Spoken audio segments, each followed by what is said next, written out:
आज के इस वीडियो में मैं आपको बताने वाला हूं कि आप ईपीएफ का मंथली कंट्रीब्यूशन फाइल कैसे कर सकते हैं। नमस्कार, मैं हूं नितिन राणा और आप देख रहे हैं बिजनेस एंड लाइसेंस डेस्क। दोस्तों, इस वीडियो को आप देख के खुद से भी अपने फर्म का मंथली ईपीएफ फाइलिंग कर सकते हैं। आप चाहे तो हमारे थ्रू भी अपना मंथली ईपीएफ फाइलिंग करवा सकते हैं। तो आपको स्क्रीन पर नंबर दिख रहा होगा, इस पर कॉल करके आप हमारे थ्रू अपना मंथली कंट्रीब्यूशन फाइलिंग ईपीएफ का हो या एसआईसी का हो या जीएसटी का हो करवा सकते हैं। तो चलो वीडियो को स्टार्ट करते हैं। तो सबसे पहले जो है फाइलिंग करने के लिए आपको ईपीएफ के पोर्टल पर आ जाना होगा। ईपीएफ का पोर्टल कुछ ऐसा दिखता है। अगर आप फर्स्ट टाइम विजिट कर रहे हैं तो मैं आपको बता देता हूँ कि ऐसा ही दिखता है, और जो लोग पहले से जानते हैं बेहतर है।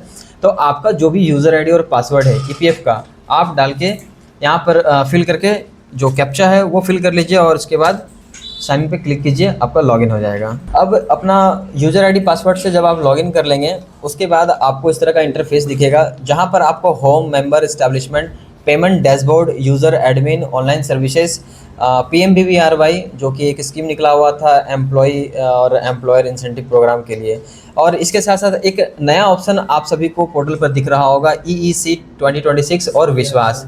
तो विश्वास जो है एक सेटलमेंट स्कीम है जो कि अभी हाल में ही 2-3 दिन पहले ये गवर्नमेंट की तरफ से जारी किया गया है ईपीएफ की वेबसाइट पर।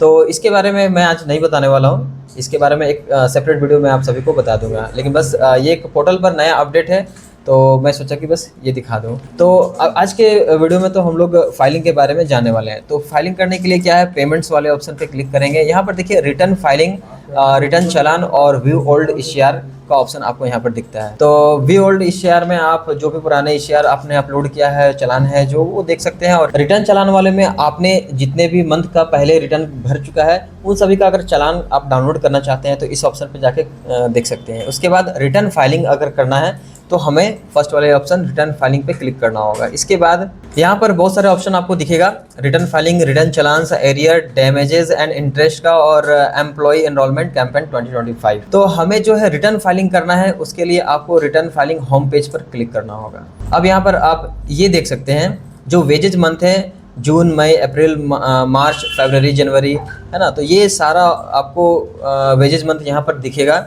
तो आपको जिस मंथ का फाइलिंग करना है आप उस पर क्लिक करके आगे बढ़ सकते हैं। हमारा जो है करंट मंथ अभी जुलाई चल रहा है, तो हमेशा प्रीवियस मंथ का फाइलिंग होता है, यानी जून मंथ का फाइलिंग होगा। तो जून का जो ऑप्शन यहाँ पर दिख रहा है, आप यहाँ पर देख सकते हैं एक्टिव मेंबर 16 और न्यू ज्वाइंट 1, यानी हमारे क्लाइंट का पिछले मंथ एक न्यू एम्प्लॉय ज्वाइन किया है, उसका डिटेल्स भी यहाँ पर दिख रहा है कि न्यूली ज्वाइंट 1 दिखा रहा है। यानी टोटल अभी जो एक्टिव मेंबर है वो 16 है।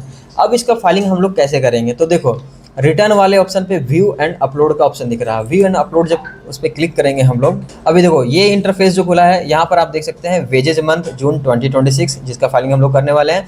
रिटर्न फाइल आपको यहाँ पर अपलोड करना होता है। जो भी हम लोग जो सीट बनाते हैं उसे फिर हम लोग टेक्स्ट फाइल में कन्वर्ट करते हैं, वो टेक्स्ट फाइल को हम लोग रिटर्न फाइल वाले पे जाके अपलोड करना होता है। तो सारा प्रोसेस हम आपको दिखाने वाले हैं। यहाँ रिटर्न टाइप आपको दिख रहा है, तो रेगुलर रिटर्न है अभी, इसलिए यहाँ पर रेगुलर रिटर्न का ऑप्शन ऑलरेडी यहाँ पे शो कर रहा है। कंट्रीब्यूशन रेट 12% और रिमार्क्स में आप कुछ भी डाल सकते हैं, जैसे कि हम यहाँ पर डाल देते हैं हमारा जो रिटर्न है वो जून मंथ का है, तो ईसीआर जून या ईसीआर जून मंथ जो भी है आप डाल सकते हैं। अब जो है रिटर्न फाइलिंग का प्रोसेस हम लोग स्टार्ट करते हैं। आप यहाँ पर देख सकते हैं डाउनलोड एक्टिव मेंबर लिस्ट। तो यहाँ से सबसे पहले आपको जो भी एक्टिव मेंबर है, यानी 16 मेंबर जो है वो एक्टिव है, तो उन सभी का जो है लिस्ट मैंने डाउनलोड कर लिया। अभी देखो, तो अब आप यहाँ पर देख सकते हैं जो 16 मेंबर है उनका पूरा डिटेल्स यहाँ पर आ गया। क्या है डिटेल्स में, तो ये जो दिख रहा है इस कॉलम में सारा का सारा यूएन है। उसके बाद मेंबर का नेम है एंड उसका डेट ऑफ ज्वाइनिंग है, डेट ऑफ एग्जिट और आधार स्टेटस, ये सारा डिटेल्स यहाँ पर दिख रहा है। तो हमें सिर्फ यूएन और मेंबर नेम, ये दोनों का जो है काम है, जो भी हम लोग ईसीआर का सीट बनाते हैं। तो कैसे बनाते हैं, तो सबसे पहले आप इसको ऊपर वाला जो रो है इसे डिलीट कर देंगे, एंटायर रो डिलीट कर दिए। अब इसके बाद जो है यहाँ से डेट ऑफ ज्वाइनिंग से ये सारा का सारा जो डिटेल्स है इसमें से हटा देना है, ठीक है। अब देखो अब क्या बच गया इस सीट पे, यहाँ पर यूएन नंबर आपको शो कर रहा है और ये मेंबर का नेम शो कर रहा है। अब इसके बाद जो भी वेजेस सीट आपका है, वेजेस सीट जो है उसके अकॉर्डिंग आपको यहाँ पर डाटा फिल करना है। या फिर मैं आपको बता दूं कि जो भी एम्प्लॉय है उनका जो ग्रॉस सैलरी है वो आपको यहाँ पर फिल करना है। उसके बाद जो उनका पीएफ वेजेज बन रहा है, मंथली पीएफ वेजेज, वो यहाँ पर डालना है। एंड उसके बाद ये थर्ड वाले जो कॉलम है इसमें आपको ईपीएस का जो है जो वेजेज है वो डालना है, एंड उसके बाद ईडीएलआई वेजेज जो है ये फोर्थ कॉलम में डालना है। तो बारी बारी करके पहले फिल कर लेते हैं, उसके बाद हम आपको आगे का स्टेप बताते हैं, वरना ऐसे क्या होगा कि अगर हम एक बार में सारा बता देंगे तो आपको समझ में भी नहीं आएगा और आप नहीं कर पाएंगे। तो ये इनका जो है ये ग्रोस वेजेज है। देखो, अगर gross wages, EPF wages, EPS wages और ईडीएलआई वेजेज अगर सेम है तो आप सेम फिल कर सकते हैं, ठीक है। और अगर ग्रोस वेजेज इनका अलग है तो आप ग्रोस वेजेज यहाँ पर अलग फिल कर सकते हो। तो हमारे केस में क्या है कि सारा वेजेज जो है सेम है, तो हम लोग सेम फिल कर देंगे। यहाँ पर सेम फिल करने के लिए बस ये जो ग्रोस वेजेज है सारा सेलेक्ट करके इसको बस खींच के आप यहाँ तक करेंगे, ये सारा हो गया। अब जो है इसके बाद जो है सबसे इम्पोर्टेंट जो वर्क है इसी में है। अभी देखो, ये हमारा gross wages, EPF wages, EPS wages और ईडीएलआई वेजेज ये हो गया फिल। अब इसके बाद जो है हम लोग इसका जो पीएफ कंट्रीब्यूशन है एम्प्लॉय का जो पीएफ कंट्रीब्यूशन है वो 12% होता है, यानी 12%। तो 12% जो है ईपीएफ वेजेज का हम लोग कैलकुलेट करेंगे, या फिर आप फॉर्मूला भी लगा सकते हैं एक्सेल सीट पे, और उसके बाद आपको यहाँ पर फिल कर लेना होगा। उसके बाद जो है यहाँ पर जो है ईपीएस कंट्रीब्यूशन, तो ईपीएफ कंट्रीब्यूशन 8.33% होता है। तो आप जो है ईपीएफ वेजेज का 8.33 कंट्रीब्यूशन जो है इस वाले कॉलम में फिल कर लेंगे। एंड इसके बाद जो ये थर्ड वाला जो कॉलम है इसमें आपका बचा एम्प्लॉयर का ईपीएफ कंट्रीब्यूशन जो कि 3.6% होता है। तो 3.6% जो है आप ईपीएफ वेजेस का यहाँ पर या तो फॉर्मूला लगा के आप कर सकते हैं, या फिर आप जैसे भी कैलकुलेट करना चाहते हैं कैलकुलेट करके आप यहाँ पर फिल कर लें। एंड इसके बाद आपको यहाँ पर एनसीपी डेज यहाँ पर फिल करना होता है। एनसीपी डेज मतलब नॉन कंट्रीब्यूशन पीरियड। एक मंथ में एम्प्लॉय जितने दिन काम नहीं किए उनका जितने दिन काम नहीं किए उस दिन का कंट्रीब्यूशन अगर आप नहीं दे रहे हैं तो वो डे आपको यहाँ पर मेंशन करना ज़रूरी होता है। तो ये फिल कर लेते हैं, उसके बाद फिर हम आपको दिखाते हैं। तो आप यहाँ पर देख सकते हैं कि मैंने फिल कर लिया, एनसीपी डेज भी मैंने फिल कर लिया है, और रिफंड ऑफ एडवांस सारा का सारा 0 था तो मैंने 0 फिल किया है। अब इसके बाद नेक्स्ट प्रोसेस क्या है, अब इस एक्सेल शीट को सेव करना है। सेव करके इसे ओपन करना है हमें टेक्स्ट फाइल में, ठीक है।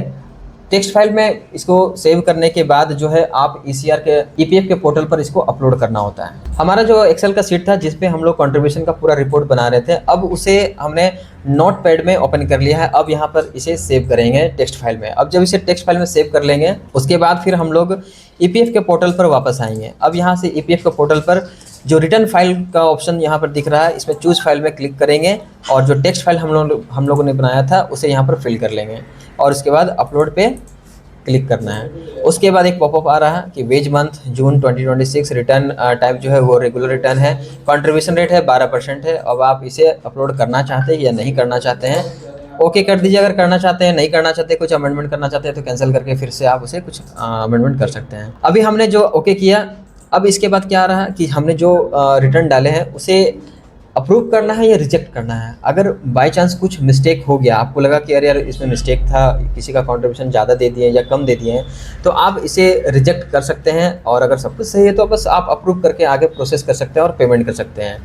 यहाँ पर रिटर्न स्टेटमेंट है, आप इसे डाउनलोड कर सकते हैं। ये पीडीएफ के फॉर्म में डाउनलोड होता है, जो कि देखिए ये क्या है, यूएन रिटर्न, जो एम्प्लॉय का नेम है, ग्रॉस सैलरी, ईपीएफ, ईपीएस, ईडीएलआई, जो एम्प्लॉय कंट्रीब्यूशन है, ईपीएस कंट्रीब्यूशन है आपका एम्प्लॉयर की तरफ से, और एम्प्लॉयर का ये पीएफ कंट्रीब्यूशन है। तो ये सारा डिटेल्स जो है ना ये आपको यहाँ पर दिख जाएगा इस पीडीएफ में।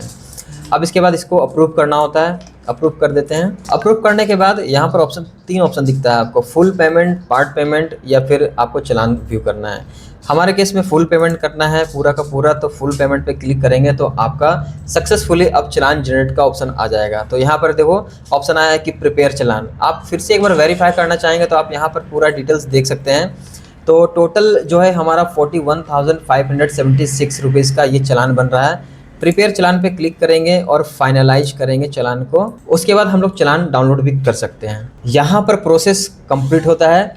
अब डायरेक्टली यहाँ पर ऑप्शन आ रहा है कि चालान को पे कीजिए या चालान को कैंसिल कीजिए। देखिए, अगर आप चालान कैंसिल करते हैं तो आपको ये पेमेंट तो नहीं करना पड़ेगा, लेकिन जो आपने ईसीआर डाल चुका है बस उसमें कुछ भी आप अमेंडमेंट करके डालना चाहेंगे तो डाल सकते हैं।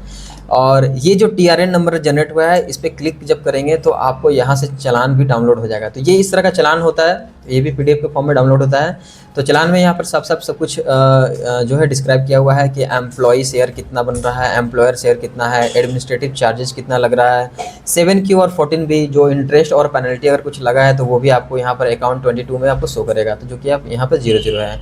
ये चालान हो गया। अब यहाँ से जो है ये पे का ऑप्शन आ रहा है, तो यहाँ से पे पर क्लिक करके आप जिस अकाउंट से पे करना चाहते हैं आप उस अकाउंट से यहाँ पर पे कर सकते हैं। पे करने के बाद आपका जो पेमेंट रिसीट है वो डाउनलोड होता है और इस तरह से सक्सेसफुली आप अपना मंथली कंट्रीब्यूशन फाइल कर सकते हैं। देखिए, अगर आपको वीडियो पसंद आया तो प्लीज़ वीडियो को लाइक करके चैनल को सब्सक्राइब जरूर कीजिएगा। और अगर आप चाहते हैं कि आपके फर्म का EPF और ESIC जो रिटर्न फाइलिंग है एक प्रोफेशनल के थ्रू हो, तो आप दिए गए नंबर पे हमसे कांटेक्ट कर सकते हैं और अपना रिटर्न फाइलिंग करवा सकते हैं। तो चलो नेक्स्ट वीडियो में मिलते हैं, और ESIC का फाइलिंग कैसे कर सकते हैं वो मैं आपको नेक्स्ट वीडियो में बताऊंगा। धन्यवाद।